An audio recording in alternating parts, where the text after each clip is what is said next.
Welcome, everybody. Last night's third of 4 nights at the Democratic National Convention saw some good speeches. It saw more of a tailspin from Donald Trump and J.D. Vance as they realize we don't have the momentum, we don't have the favorability, we don't have the personalities, we don't have the policies, we don't really have anything other than the fact that our followers are in a cult. And on the other hand, a positive vision for the country, not apocalyptic, not dystopian, not about everything is, has been, and will be terrible sort of stuff. Just here's what's at stake. Here's what we're going to do. And one of the most interesting speeches last night was from Republican former Georgia Lieutenant Governor Jeff Duncan. Yes, a Republican who said, you know what? You don't have to agree with everything Kamala Harris believes in to realize it's time to dump Trump. Really powerful seeing this Republican there. Look, you don't have to agree with every policy position of Kamala Harris. I don't. But you do have to recognize her prosecutor mindset that understands right from wrong, good from evil. She's a steady hand and will bring leadership to the White House that Donald Trump could never do. This is a Republican, folks. Let me be clear to my Republican friends at home watching. If you vote for Kamala Harris in 2024, you're not a Democrat, you're a patriot.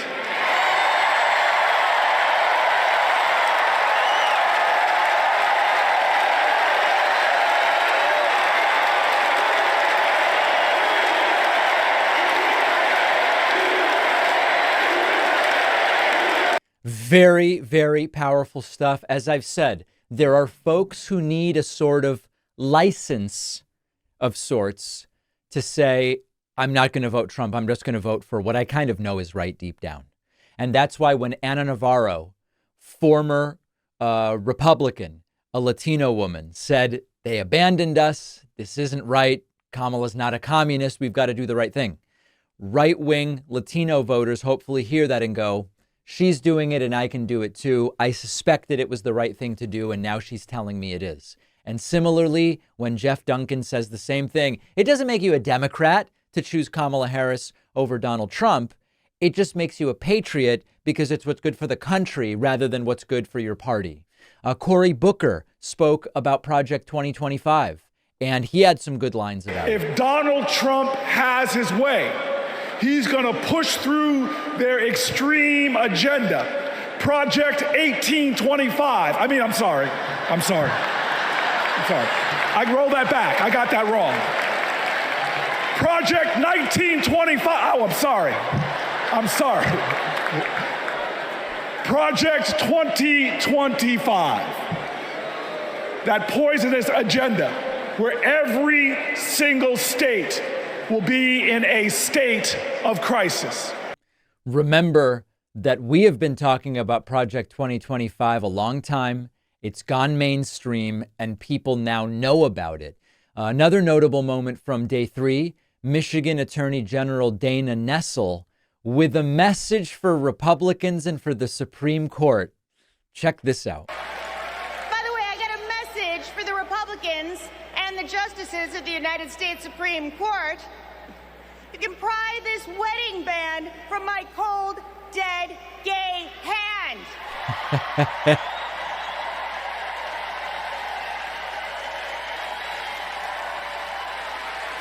It's a good line. I will give it to her. It is a very, very good line. Another excellent speaker was Maryland Governor Wes Moore. Really good in a number of ways, talking about the importance of infrastructure with the connection to that Maryland bridge collapse that he dealt with as governor of Maryland, and just overall a very good speech.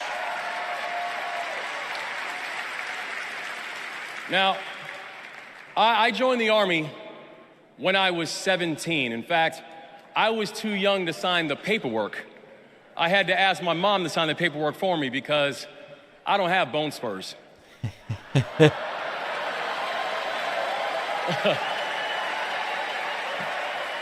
So another reference, many of the military veterans who spoke at the DNC, and there were a number of them, referencing Donald Trump and bone spurs. A couple people on the live stream last night said, aren't you making fun of medical conditions? I thought we didn't make fun of medical conditions. Of course, that's not what the bone spur reference is about.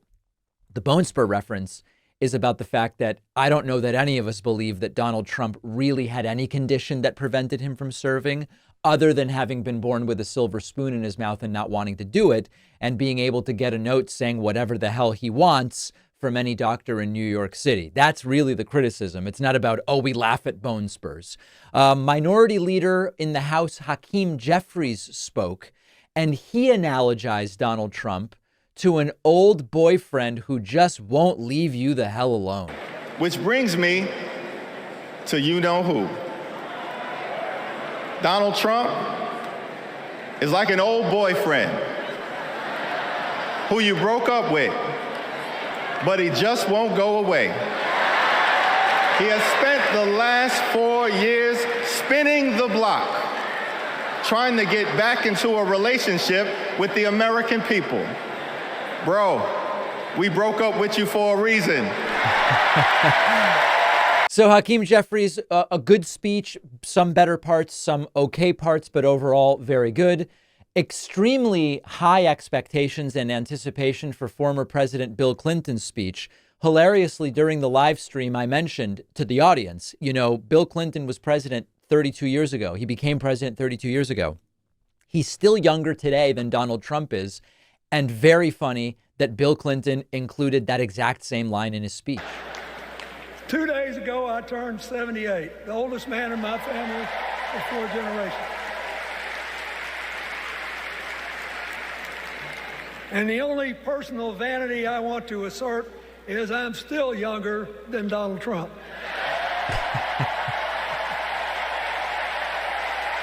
It's a very good line. And then maybe Clinton was not as energetic and effervescent as he once was. It was very apparent to the audience, but he was very effective at creating this contrast, the politics of we and the politics of me. And Trump is all about me, me, me.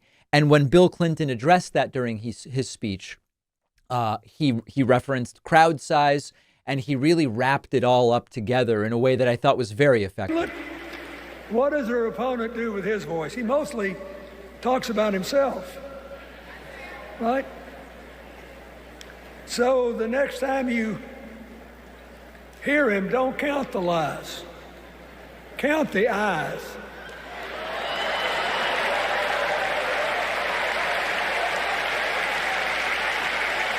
Count the eyes. His vendettas, his vengeance, his complaints, his conspiracies.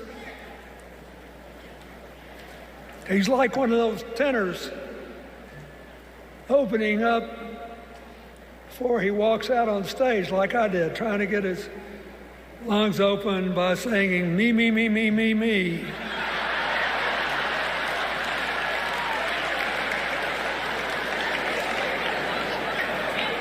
When Kamala Harris is president, every day will begin with you, you, you, you.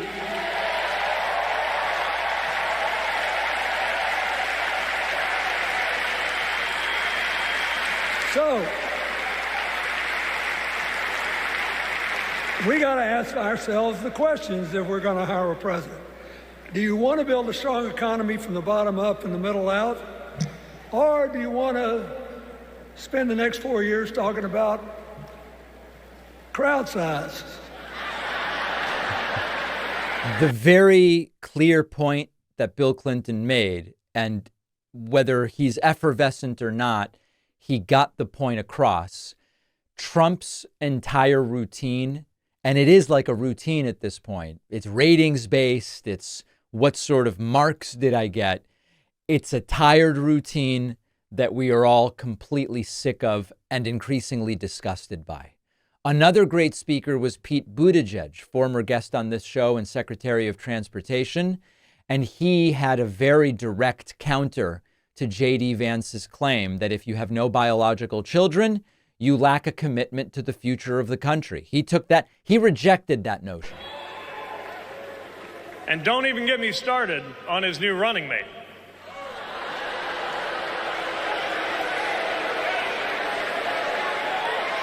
At least Mike Pence was polite. J.D. Vance is one of those guys who thinks if you don't live the life that he has in mind for you, then you don't count. Someone who said that if you don't have kids, you have, quote, no physical commitment to the future of this country. You know, Senator, when I deployed to Afghanistan, I didn't have kids then. Many of the men and women who went outside the wire with me didn't have kids either. But let me tell you, our commitment to the future of this country was pretty damn physical.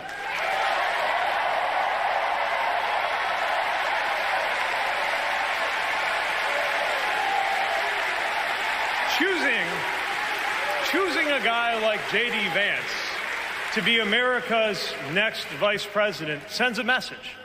And the message is that they are doubling down on negativity and grievance. Committing to a concept of campaigning best summed up in one word: darkness. Very clear that that darkness and light analogy played very, very well during this convention. There was a surprise appearance from Oprah Winfrey, not giving away any cars at the event, at least as far as I could tell, but a very, very well-received speech. They are the best of America. And despite what some would have you think, we are not so different from our neighbors. When a house is on fire, we don't ask about the homeowner's race or religion. We don't wonder who their partner is or how they voted. No. We just try to do the best we can to save them.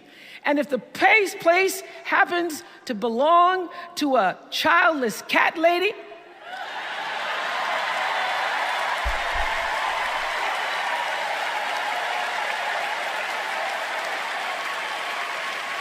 well, we try to get that cat out too.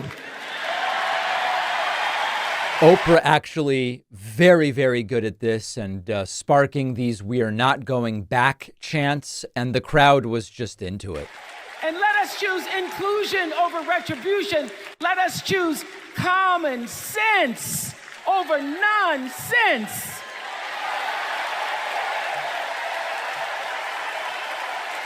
Because that's the best of America. And let us choose the sweet promise of tomorrow over the bitter return to yesterday. We won't go back. We won't be set back, pushed back, bullied back, kicked back. We're not going back.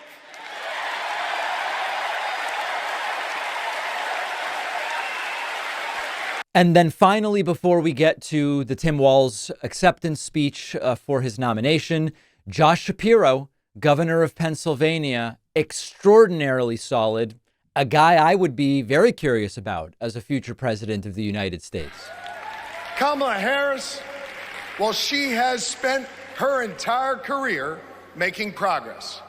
Donald Trump, a man with no guardrails, wants to take away our rights and our freedoms. And listen, while he cloaks himself in the blanket of freedom, what he's offering isn't freedom at all. Because hear me on this, it's not freedom to tell our children what books they're allowed to read. No, it's not. And it's not freedom to tell women what they can do with their bodies.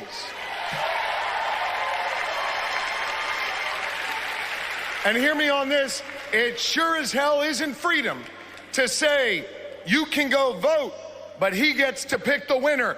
That's not freedom. But you know what? You know what, Democrats? We are the party of real freedom. That's right. The kind of real freedom that comes when that child has a great public school with an awesome teacher because we believe in her future.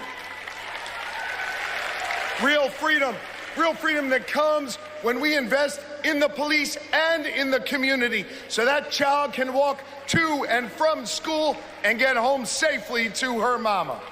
This is not only Josh Shapiro at his best, but taking back being the party of freedom has worked really, really effectively. It probably won't shock you. Trump losing it throughout the entire event. Trump just posting about the Democrat convention. We've got to do this. We've got to do that. These are terrible people. Comrade Kamala, she's a communist. I'm furious. This, that. Here's polling that's fake. I'm not even going to tell you everything. The substance is irrelevant. But as we scroll and scroll and scroll, we see conspiracy videos, out of context clips of Kamala Harris, unscientific polls from Twitter by Elon Musk, videos from right-wing Breitbart, articles from right-wing New York Post, articles from conspiracy site The Gateway Pundit, and it's just endless. It's endless. And this is going every time the convention gets going. Trump just starts posting this agit trash. This is really getting to him. And if you thought the earlier speeches got to him, you've got to see Tim Walz accepting the nomination. It was extremely jarring to listen to Tim Walz's speech accepting the nomination for the Democratic Party's vice presidential position without using any slurs during his speech. He didn't launch a single vicious and disgusting personal attack against anybody. He didn't address gas versus induction stoves. He didn't address whether he prefers electrocution or drowning. He hasn't told us how many times we'll have to flush toilets under a Harris-Walz administration.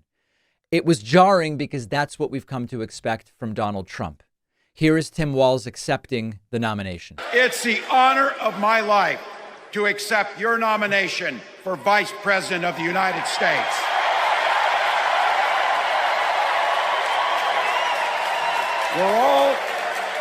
We're all here tonight for one beautiful, simple reason. We love this country. I love that Democrats in this convention have taken back patriotism and have taken back freedom. Tim Walz did it in a speech that was short and sweet. He got right to his main points. He addressed Project 2025, which I think is, again, continues to be really important. They spent a lot of time pretending they know nothing about this. But look, I coached high school football long enough to know, and trust me on this, when somebody takes the time to draw up a playbook, they're going to use it.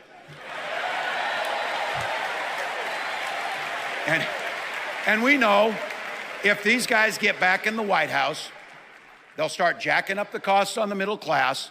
They'll repeal the Affordable Care Act. They'll gut Social Security and Medicare. And they will ban abortion across this country with or without Congress. Now, in addition to a portion of the speech being about the horrible things Trump would like to do, he did lay out a number of policy priorities. So here, this is the part, clip and save it and send it to your undecided relatives so they know. If you're a middle-class family or a family trying to get into the middle class, Kamala Harris is going to cut your taxes. If you're getting squeezed by prescription drug prices, Kamala Harris is going to take on Big Pharma. If you're hoping to buy a home, Kamala Harris is going to help make it more affordable. And no matter who you are, Kamala Harris is going to stand up and fight for your freedom to live the life that you want to lead. Because that's what we want for ourselves, and it's what we want for our neighbors. You know, you might not know it, but I haven't given a lot of big speeches like this.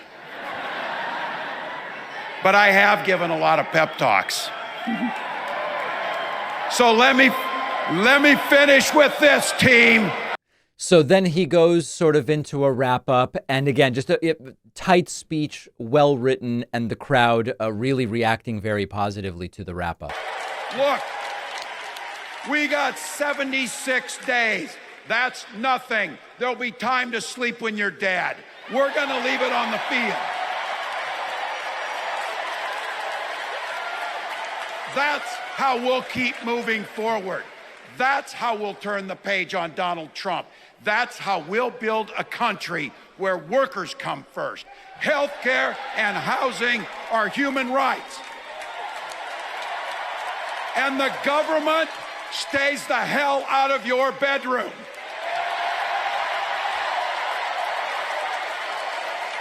That's how we make America a place where no child is left hungry, where no community is left behind, where nobody gets told they don't belong. That's how we're gonna fight. And as the next president of the United States always says, when we fight, when we fight, when we fight, thank you. God bless.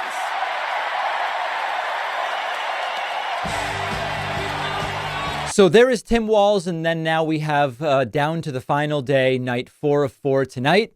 Kamala Harris will accept the nomination to be the president of the United States representing the Democratic Party. A very solid convention. The earlier speeches, particularly like before 9 p.m. Eastern, okay, it's a mixed bag, but really bringing everybody out, and we will see what the convention bump is. So let's take a quick break. RFK's dropping out and endorsing Trump, something a lot of you said he would never do. We'll talk about that and so much more. Don't forget that the best way to support the David Pakman Show is by becoming a member, which gives you access to the daily bonus show, the regular show with no commercials. You also get access to our entire archive of every episode dating back a really long time, and plenty of other awesome membership perks. Go to joinpakman.com, joinpakman.com. Well, how quickly things change. Robert F. Kennedy Jr. will be dropping out and is expected to endorse Donald Trump this Friday. There are rumors that they are trying to organize a joint event. Robert F. Kennedy Jr., Nicole Shanahan will indeed kiss the ring. I told you yesterday, she told you, Nicole Shanahan in an interview with Tom Bilyeu said that what they were considering yesterday is, do we keep going or do we get out and join forces, endorse Donald Trump? We know that RFK Jr. tried to sort of shop his endorsement to both Trump and Kamala Harris in exchange for the promise of a position in their respective administrations. From what we know, they both said, we're not even interested. The report was that the Trump people said it's too obviously a quid pro quo, and that the Harris people straight up turned down the meeting, didn't respond to the meeting. And now, indeed, RFK Jr. expected to drop out by the end of the week and plans to endorse Donald Trump. It's important to remember, this is all pathetic, right? I mean, it's a big picture. It's all pathetic.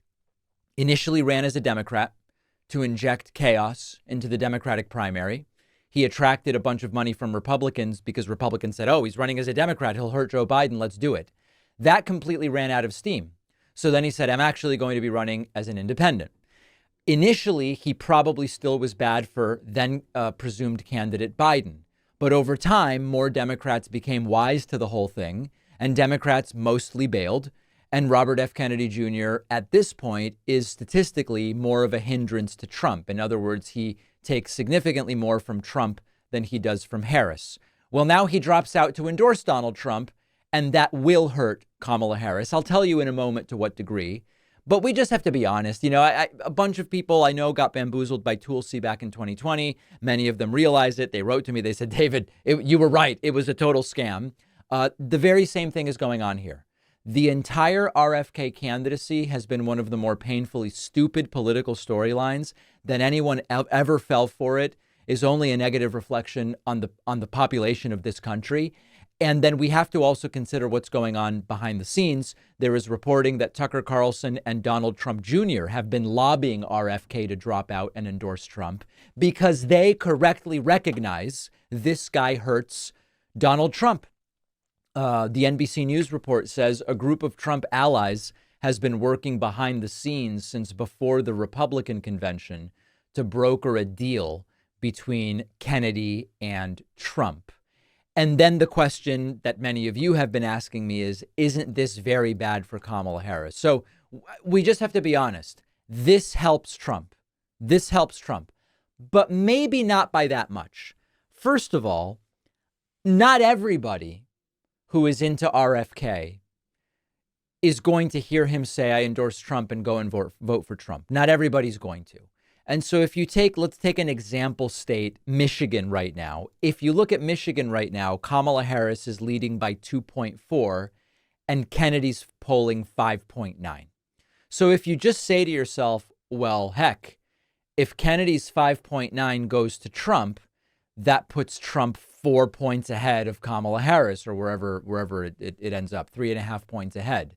It is really not that simple because, first of all, Kennedy's 5.9 in mid to late August includes a lot of people who by November were not going to end up voting Kennedy. Some of that Kennedy support that's currently in the polling in Michigan that we're looking at was going to end up voting for someone else come November.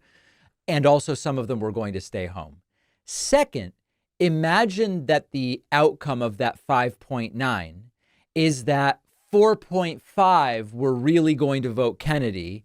Now he gets out and endorses Trump. And from that 4.5, 2.5 ends up voting Trump and 1.5 Harris and 0.5 point stays home.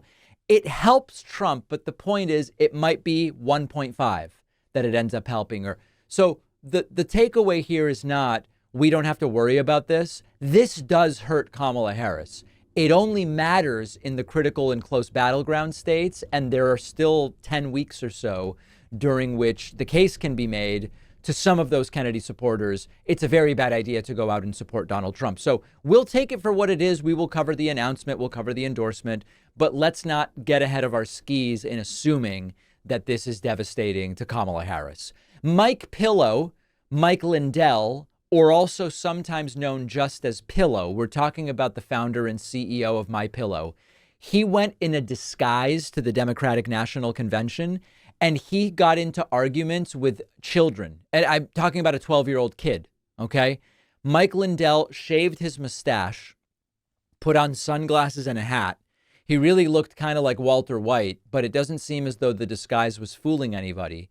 And here is Mike Lindell arguing with a 12-year-old who produces content under the name Noah with a K, K-N-O-W-A. Pillow's just arguing with children.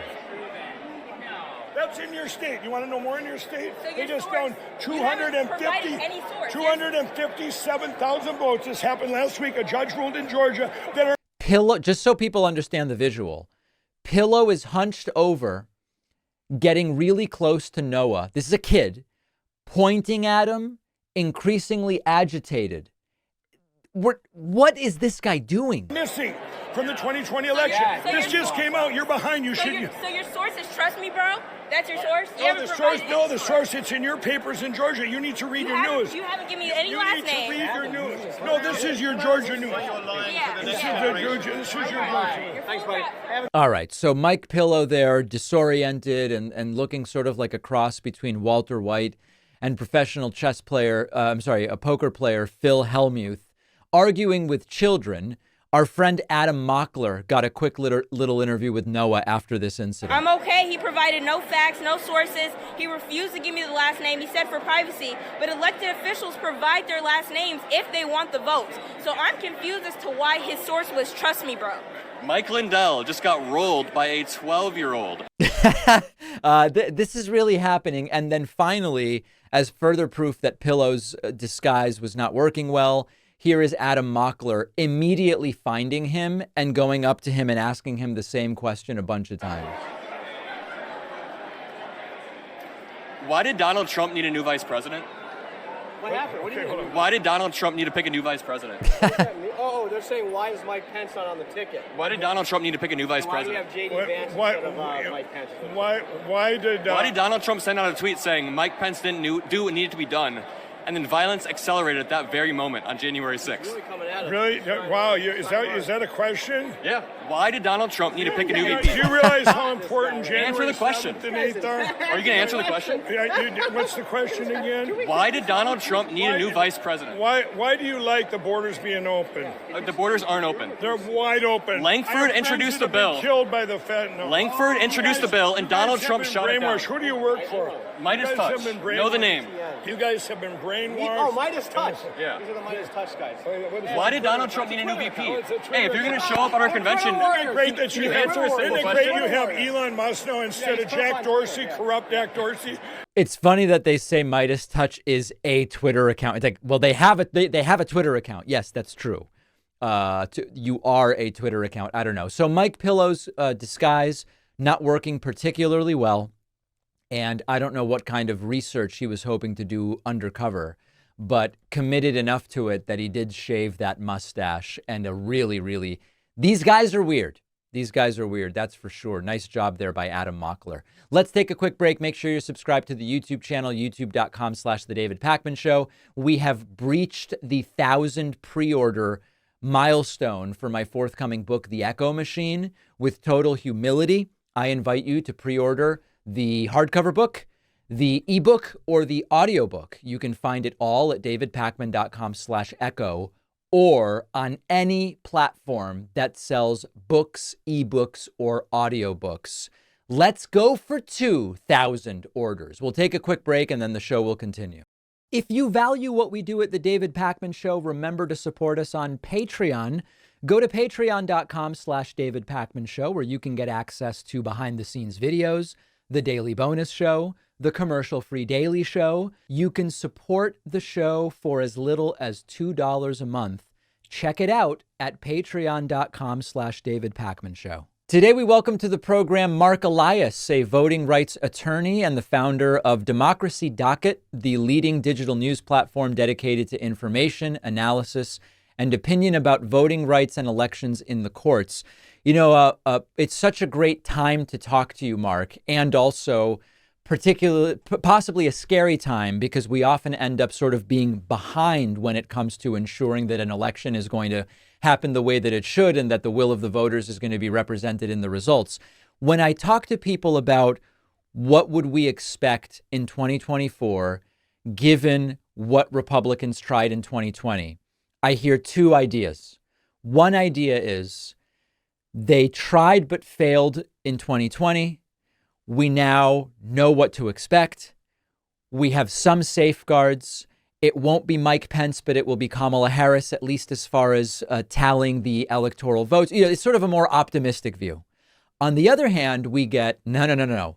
They smelled blood in 2020. Yes, they failed, but they have learned from their mistakes and they have new ideas we now need to be worried about. Are you partial to one side or the other of that? Yeah, I think I come out closer to the second, right? I mean, yes, they failed in 2020, but a couple of things I would warn people about.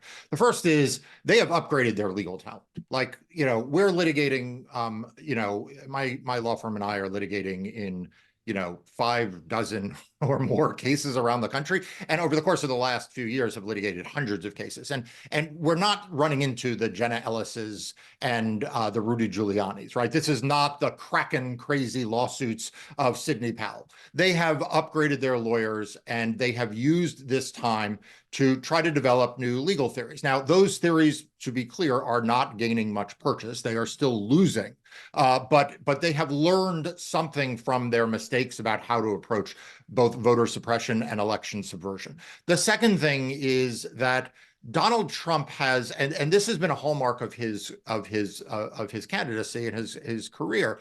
He has shifted the Overton window of what is acceptable. So, stuff that would have been seen as out of bounds in the run-up to the 2020 election is now kind of just like expected of him, right? So the notion that they are, for example, suing to make it easier to harass voters and election officials is something that would have been struck people as preposterous even in the run-up to 2020. So they are much more aggressive in their legal tactics. They are much more aggressive in their legal strategies. And then finally, I would add one thing, which is that the system has been under an enormous amount of stress now for years upon years. And you're starting to see that stress take its tolls. You have seen good election officials leave. You have seen more election deniers get into office.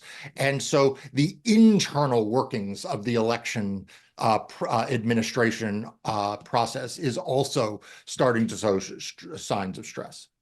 We've been seeing headlines recently about Trump-leaning election officials in a number of different states. we talked about the story out of Georgia, which, if I understand it correctly, and if not, I know that you'll correct me. In Georgia, a normally bureaucratic official who is there not to evaluate anything, but basically to sign off, hey, we've done it, we've counted votes.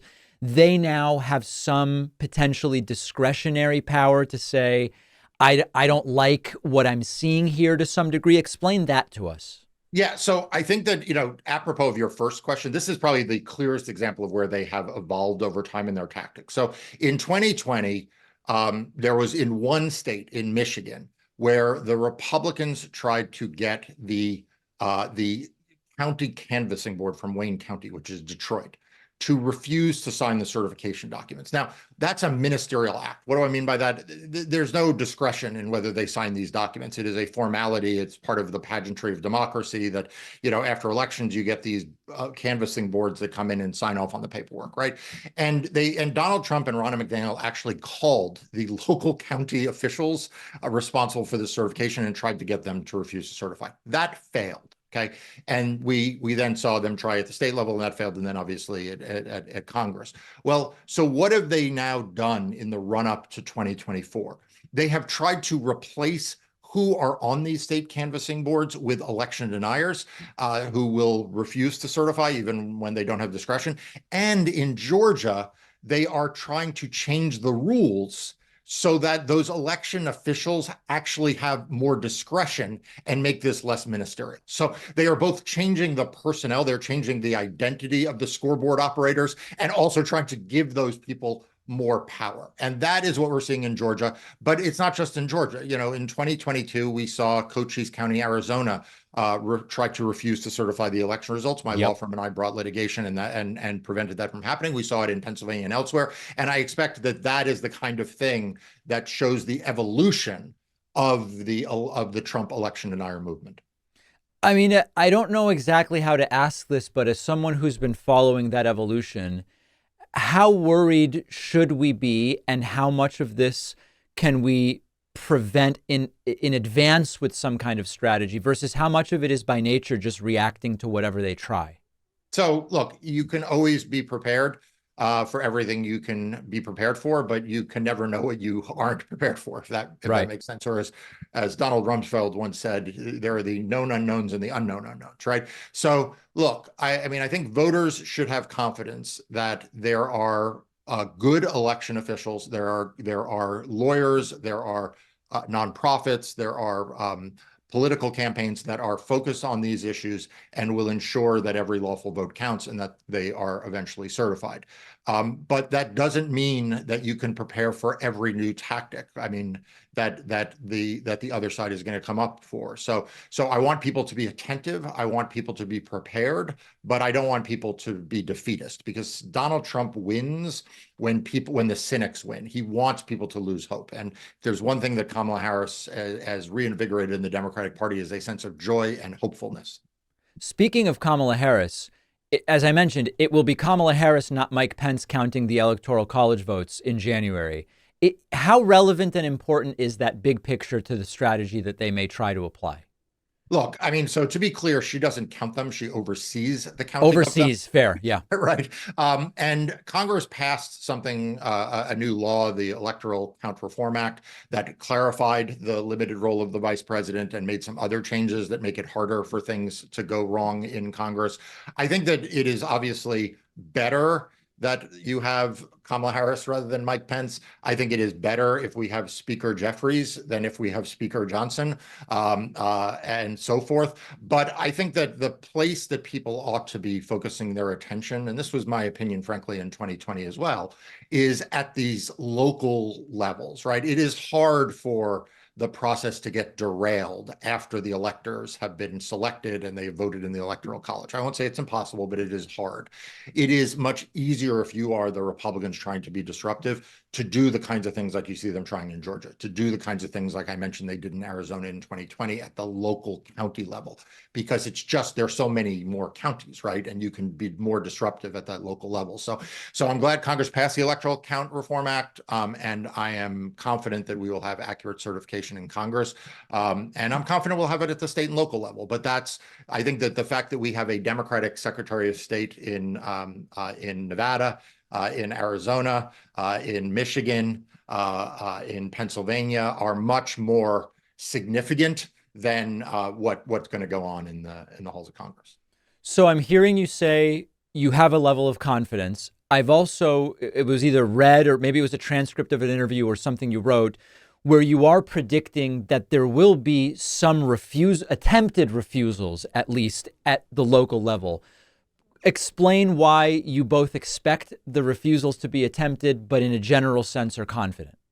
Yeah, look, I mean, Donald Trump at a political rally called out 3 of 5 members of the otherwise obscure Georgia State Board Elections Board. Okay, and it's interesting that he called them out. He called them out by name. He said that they were pit bulls and that one of the things they would do is help ensure his victory. And that, as I mentioned, he called out only 3 of the 5. So it's not even like he's like the board as a whole is doing well. He was like, these 3 are doing well. And that is because his plan is to make it harder for you to vote and easier for him to cheat after the election. And having these local election boards where there are election deniers have discretion is a way in which he can try to set the stage for his folks to cheat after the election. Now, that's why I think that this is significant. The fact that we saw that in Cochise County, Arizona, we saw that in counties in Pennsylvania in 2022 was instructive. The fact that we beat them in court was instructive on how to fight back. So I think people need to be expecting and be concerned, and I am concerned, don't get me wrong, I worry about everything, that we could see this take place in county after county after county around the country. But ultimately, the fact is these county officials don't have the discretion not to certify. They can't gum up the works. They can't undermine free and fair elections lawfully. And so you will have lawyers like me and others turning to the courts and insisting that the courts step in where the political branches fail. And I have every confidence that, as we saw in 2020, the courts will hold. Let's say the courts hold eventually, but what they succeed at is creating delays of different kinds. And you could tell us what categories of delays are even possible, but let's imagine that they're able to introduce a delay during something that's supposed to take 2 weeks and it stretches. What could the effect of that be? Yeah, so there was a lot of talk about this in 2020, and I think it's a really good question to, again, give people a refresher for 2024. So different elections have different timetables for when things must happen. So very, somewhat famously, I represented Al Franken in a Senate recount in 2008. He was not sworn in finally until July, right? So for House and Senate, you have deadlines of certification that are really for early January when Congress gets sworn in. But, you can have a Congress that is not full, does not have every election resolved at the time that it takes place. You can't really do that when you're talking about a governor or a president, right? So the certification timetables are more compressed. And for president, we are really talking about meeting what is referred to as the safe harbor deadline. This is the deadline by which if states certify their election results all the way through the governor, that when that slate of electors then presents their credentials and votes as part of the Electoral College, there's a presumption, a very strong presumption that is the accurate slate of electors and it can't be challenged. The date after that is actually the meeting of the Electoral College. The final date after that is January 6th, which is the day that Congress tallies the votes. So it's a relatively quicker timetable than what I just described, for example, for the Senate and the House, where you try to meet that early January deadline, but it's not essential. And in 2020, one of the strategies that Republicans engaged in, that Donald Trump engaged in, was to try to force those deadlines to slip. In fact, one of the least, I think, well understood facts, David, about the violent insurrection on January 6th is that the reason why they were storming the Capitol on January 6th was to prevent certification on the date prescribed in the Constitution. They had this theory that if there was no certification on January 6th, that somehow Donald Trump could then just stay in office. If you can somehow make it to midnight, then it's like null and void, and Trump just stays as president, I guess. Yeah, that's exactly right. And if you remember, in the days after January 6th, Peter Navarro talked about the Green Bay sweep, and that this was the theory, right? So we worry a lot about the time deadlines and whether they are not necessarily playing for success, but they are playing for delay. I think the fact is we all know that. Like, that is one of the things where we have gotten much smarter after 2020. I mean, we knew it in 2020, but I think that there will be a real effort to push and make sure states are meeting their marks and meeting their deadlines.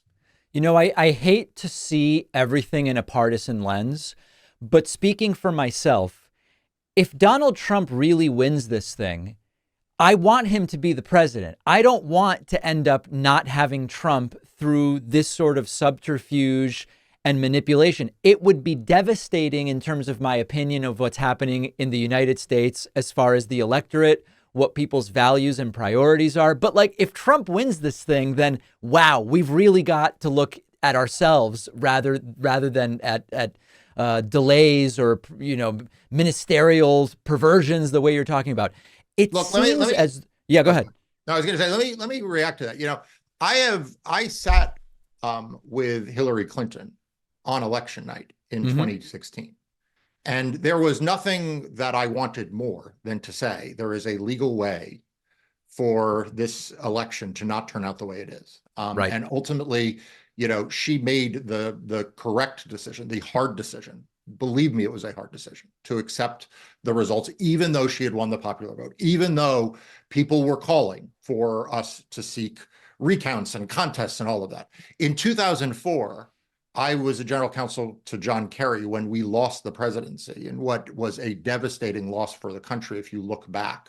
And Mark, just to remind the audience, if I remember, that was 140,000 votes in Ohio that hinged on? Yeah. Yeah.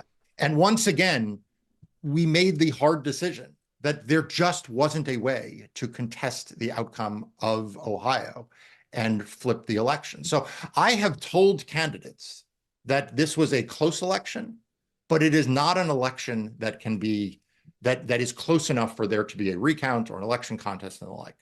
And so I feel like I have walked that walk.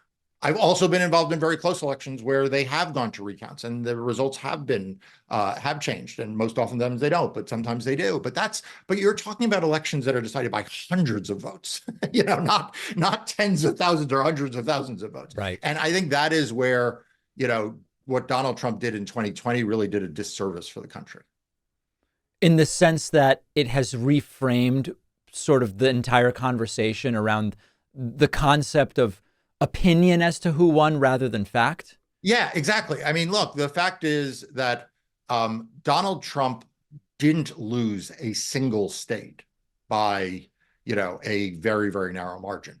He lost 5 states. You know, by the end of the day, you know, Donald Trump claim was he was cheated in Nevada, he was cheated in Arizona, he was cheated in Pennsylvania, he was cheated in Wisconsin, he was cheated in Georgia. I mean, now he wasn't cheating in any of those states, but there was some type of post-election challenge in each of those. There were recounts or contests or other litigation in all of those states, and like that did a real disservice to the country, you know, because the fact is it wasn't just that he lost. He lost Georgia by 11,000 votes, which is a lot of votes.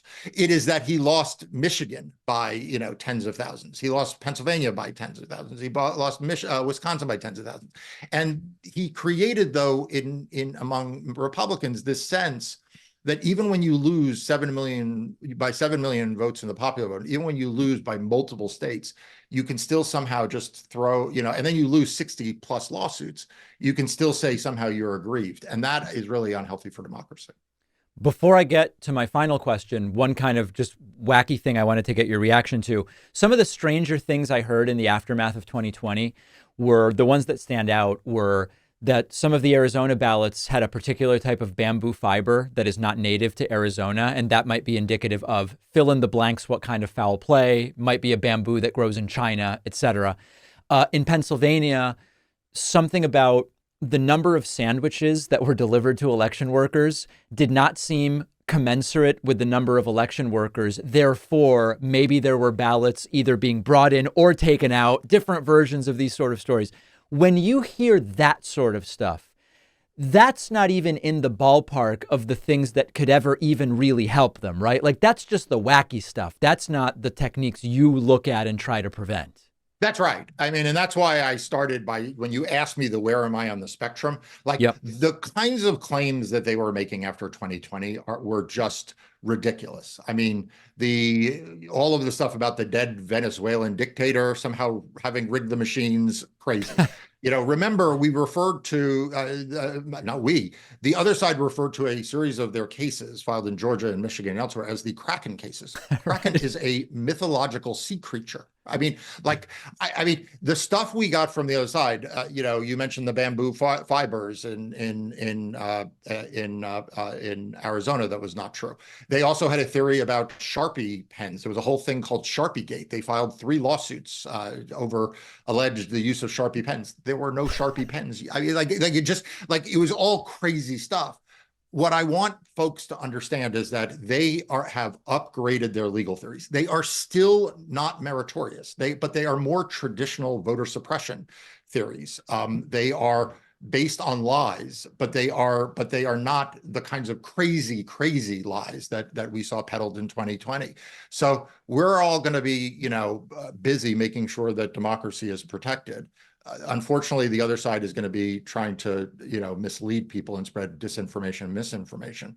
But it is not likely going to be the wildest, crazy theories that we saw in the past.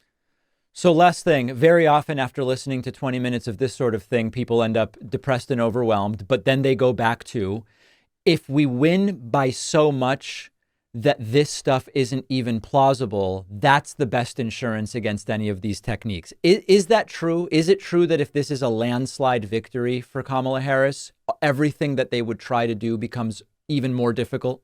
So look, the most important thing people can do is to make sure they are registered to vote, they have a plan to vote, and that they vote, okay? And that their fans and families do. Because certainly the most important thing is that Kamala Harris get more votes in more states and the Electoral College than Donald Trump. And the larger the margin, the harder it is for Donald Trump to contest those margins in court. But I also want to be realistic about something, which is that Donald Trump's lies about elections have only grown larger and larger. I mean, Donald Trump has said that he believes he won Minnesota, okay? Like, he lost Minnesota by 7 points. Like, Donald Trump has said that he's going to win New York and he's going to win New Jersey. I mean, I think that even if Kamala Harris won every swing state plus, the next round of states, North Carolina, whatever, wins Texas, Florida, and it's an electoral college landslide, and the closest race is several 100,000 votes, Donald Trump is still going to come out and say there was fraud.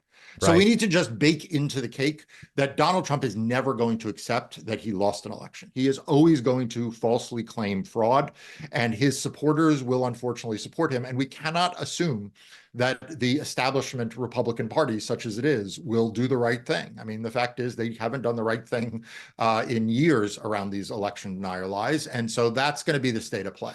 But should we aim for the most robust victory for Kamala Harris and Tim Walz? Absolutely. Should we aim for an overwhelming sweep in the U.S. Senate? Believe me, yes. Should we want Hakeem Jeffries to have a 25 to 50 vote majority in the House? From my mouth to God's ears, right? That we should want all those things. But we should also recognize that it is not going to stop the other side from lying. All right. Mark Elias, voting rights attorney and founder of Democracy Docket. Mark, thanks so much for talking to us and also for all the great work you're doing. David, thank you for having me, and thank you for your contribution to spreading good information out there. Follow us on social media, interact with the David Pakman Show community, see exclusive content, see when we're taking calls live, and stay up to date on other big show announcements. We post daily. Find us on Reddit, Twitter, Instagram, Facebook, Discord, and TikTok.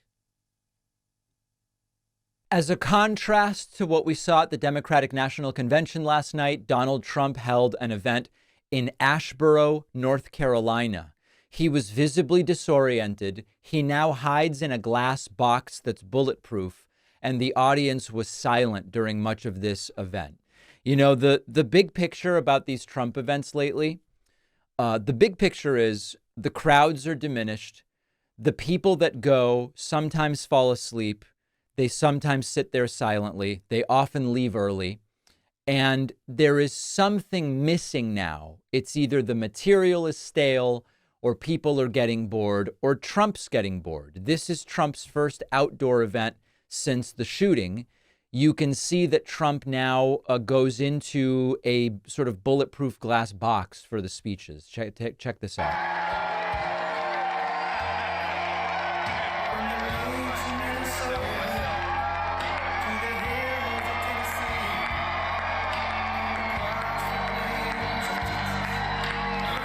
All right, so as Trump is waving, you see the enclosure, which he eventually stands behind. Now, as a quick interlude before we hear from Trump, J.D. Vance introduced Trump, and he said something that he has said before, which doesn't make any sense. With that, so they tried to put him in prison, and they even tried to kill him.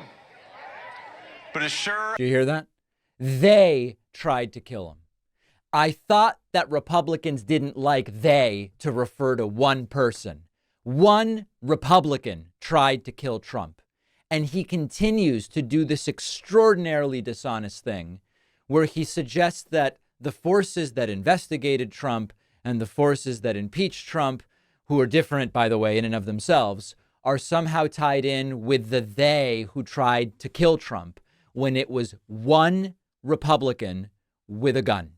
One Republican with a gun tried to kill Trump, not they.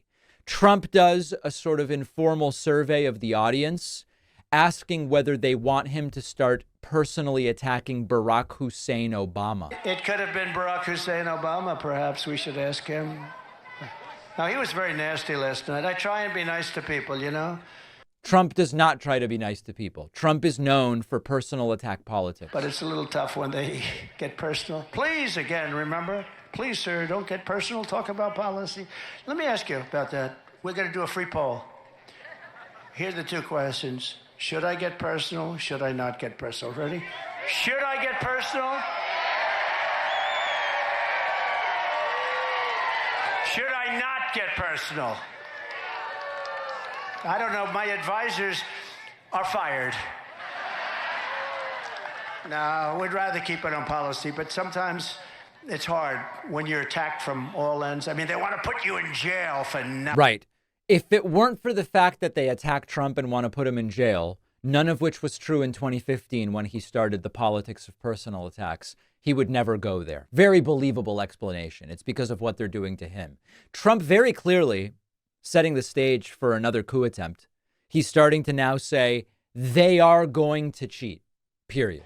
And everything lies in ruin. Look, we are going to fight like hell to win this election. They are going to cheat like hell to win the election because they have no bounds. They have no bounds. And that is yet again a reminder, we had better be damn ready. We need to be, and this is part of what today's interview is about, right?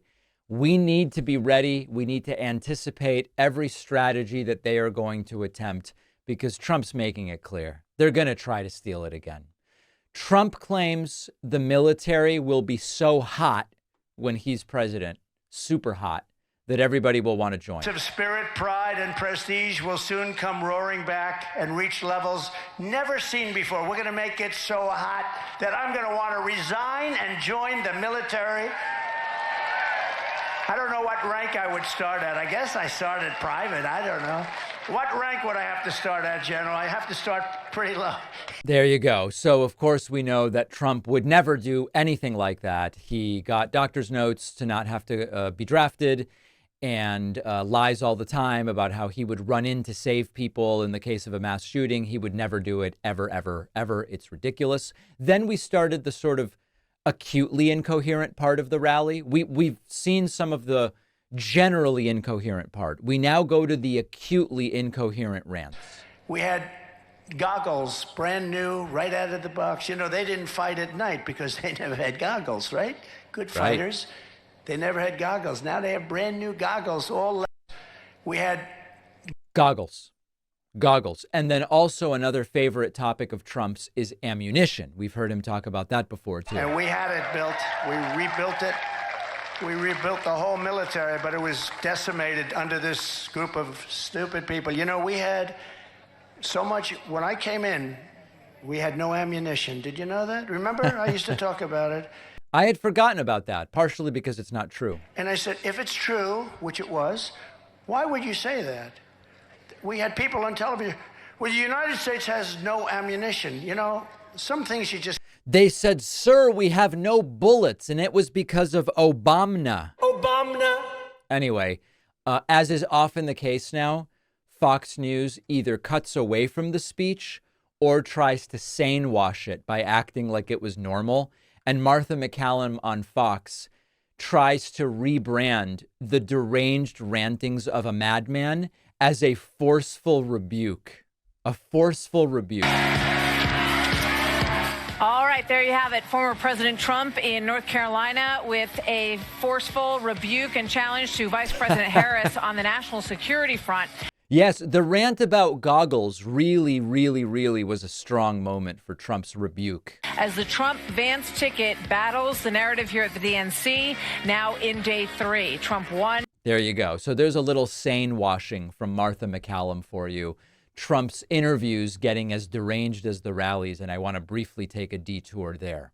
This morning, Donald Trump appeared on Fox and Friends. This was meant to be a softball interview, meant to give Trump some positive press in a context where they've been going after him accurately but roughly at the DNC.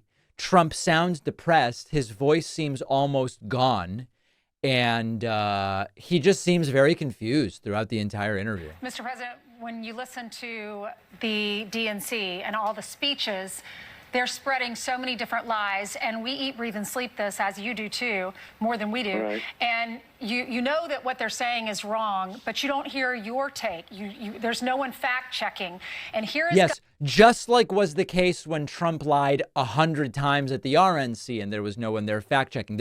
There's nothing unique to the fact that there's no live fact-checking from the other party at the convention. Governor Tim Walz trying to still connect you to Project 2025. Listen. Some folks just don't understand what it takes to be a good neighbor.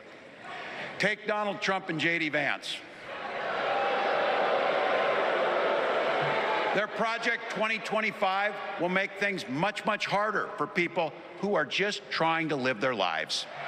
It's an agenda that serves nobody except the richest and the most extreme amongst us. All right, so this is your chance to set the record straight. What's your response? Well, first of all, he's a total lightweight, and he shouldn't be even having any access to possibly being president. The guy, he's been a terrible governor. They've had nothing but problems in their state. He has no capability.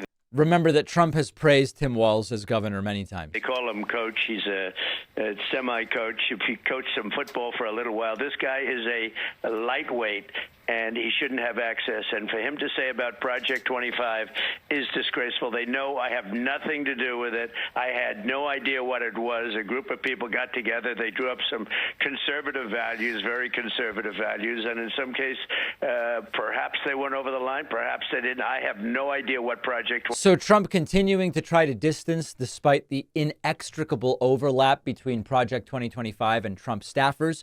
Trump also suggests that Chicago bring back stop and frisk. Day one, if there's a do stop and frisk. Trump presidency, what would you do in Chicago?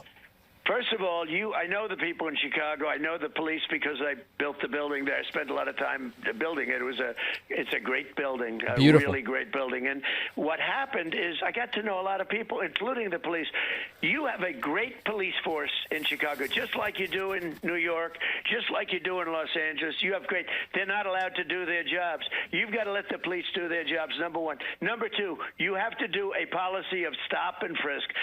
Now, people like Trump love stop and frisk because it bolsters their superficial law and order credentials. The only problem is that there are studies that have shown that while stop and frisk can, in the short term, reduce certain types of crime, specifically where you are aggressively enforcing it, the overall impact on crime reduction seems to be very unclear. Like, there was a comprehensive analysis done of stop and frisk in New York where it was maybe most famously implemented. And it found, in the immediate aftermath of stop and frisk, in the immediate area where you do it, you see a decline in certain types of crime. But then what happened was they scaled back the policy and crime continued to decline everywhere, roughly the same amount. And it seems like it was actually more about the fact that the crime rate was just declining broadly. Of course, there are also negative social consequences to stop and frisk. Its application is disproportionate in its targeting of minorities. It's a mess. And Trump's big idea is stop and frisk because they just love it. They love stop and frisk. At the core, they believe that it proves they are for law and order. Trump not committing crimes would be a better way for him to show us that he's for law and order. And then finally, Trump, again, with the comrade Kamala stuff, and makes a completely unproven claim about her meeting with Putin. And the Fox host has to say, by the way, we have no evidence that happened. Biden sent, I call her Comrade Kamala, sent Comrade Kamala to see Putin in Russia 3 days before the attack. She went, she said, she gave her case. He attacked 3 days later. He laughed at her. He thought she was a joke. And just as a quick clarification, we don't have confirmation that the vice president went to Russia to meet. We have no evidence what Trump said is with true. Vladimir Putin. I know she went over to Europe right before the incursion when Russia invaded Ukraine, and it's a war that's still going on right now. Yeah, when the lie is so big, even Fox News has to correct it. You know that it's a whopper of a lie. So Trump's rallies, disoriented and confused. Trump's interviews, disoriented and confused. And the country is seeing the alternative here, which is the positive vision outlined at the DNC. We have a voicemail number. That number is 219-2-DAVID-P. Here's a caller with a good question about where is Kamala on the political spectrum. David, sir, this is James. I noticed that you and shows like yours and Kyle Kalinski's and the Young Turks, they often say that Kamala Harris is a centrist. So I've not said that, and I don't know what other shows are saying, but I'll still answer the question once it comes out. So that begs the question, was she a liar in 2019 and 2020 when she was running for president and she was taking these hard left positions like healthcare for illegals and Medicare for all and reparations and considering defunding the police? I mean, those aren't centrist positions. So how could you say she's a centrist when she took those positions? Or if you do say she's a centrist, was she lying then? Yeah. So as usual, ask me to respond to things I've actually said. I've never referred to Kamala Harris as a centrist, and I've never referred to her as a far left extremist. You know, we have groups that hate Kamala Harris because they claim she's a communist, and groups that hate Kamala Harris because they say she's a centrist vulture capitalist. Well, they should talk to each other and figure out exactly what she is. Is she the centrist or is she the extreme leftist? Does she want to defund and end the police, as some on the right claim? Or does she carry the police's water by having prosecuted people for marijuana, as some on the left claim? Now, of course, where one is on the political spectrum to some degree is sort of like compared to who else. But there's a lot of straight up lying here. The reality, especially as Kamala Harris's record in the Senate, as vice president, and as far as policy that she has outlined here, is a very uncontroversial, on the left, not far left, not centrist placement. In Europe, Kamala Harris would be considered certainly more centrist. In the American context, Kamala Harris seems to be running where Biden ran, or slightly to the left, which, by the way, on paper, President Biden is the most left-wing president we've ever had. Biden ran to the left of President Obama, who ran to the left of Bill Clinton. So on paper, Kamala Harris seems to be shaking out roughly where Biden is. This is absolutely on the left. It's to the left of Obama. It's to the right of Bernie Sanders. Not a communist, not a vulture centrist capitalist or whatever. So we need to start with, ask me to defend things I've actually said. And we need to start with actually understanding what the reality of the situation is. We've got a fantastic bonus show for you today. Don't miss it. Sign up at joinpacman.com. You can use the coupon code DNC Not Weird to get a 60% discount. I'll see you then, and we'll be back tomorrow for the Friday show.